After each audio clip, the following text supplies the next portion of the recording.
Voilà maintenant un événement qui ne se produit en France qu'une fois tous les 7 ans. Depuis 1961, le NATO Tiger Meet rassemble toutes les unités aériennes de l'OTAN qui ont le tigre pour emblème. Des Polonais, des Portugais, des Français qui sont actuellement sur la base de Mont-de-Marsan. Des militaires aux traditions parfois étonnantes, mais qui sont surtout là pour s'entraîner aux situations de combat les plus complexes. Olivier Santiki et Thierry Marquez. Excellence aéronautique d'un côté, esprit potage de l'autre. Contre toute attente, le cocktail est toléré par les chefs d'état-major du vieux continent, bien conscients des liens créés entre leurs unités respectives. Depuis presque 6 décennies, le Tiger Meet reste un exercice aérien majeur à la crédibilité mondiale. Bienvenue à l'édition 2019 sur la base de Mont-de-Marsan. Les 2 semaines commencent par la cérémonie d'ouverture. Protocole très parallèle, tenue militairement incorrecte.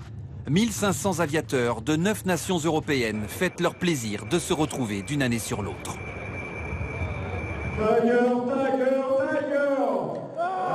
Point commun de toutes ces unités, elles appartiennent à l'OTAN et ont le tigre pour emblème. Ici, le félin est partout. Mais la raison d'être du rassemblement, c'est la préparation au combat de haute intensité. Et à 7 h du matin, dans les 2 camps qui vont s'affronter, plus personne ne rigole. Pour les gentils de l'escadron Lorraine, opération complexe, répétée dans un jargon dont l'armée de l'air a le secret. On partira pour un rolling take-off VFR-1. C'est between pair entre ROX 3 et ROX 5. C'est clair? Typhoon italien, F-18 espagnol ou Saab autrichien. Une 50aine d'avions et d'hélicoptères s'élancent sur les 75 disponibles. C'est ce qui rend le Tiger Meet irremplaçable pour les pays participants. Additionner les moyens d'entraînement reste la seule possibilité de reconstituer une grande coalition, type guerre du Golfe, Kosovo ou Syrie. Pour nous, pour l'armée de l'air portugaise, c'est une formidable opportunité d'entraînement. On rentrera à la maison avec beaucoup d'enseignements. Ça améliorera forcément nos connaissances et notre niveau tactique.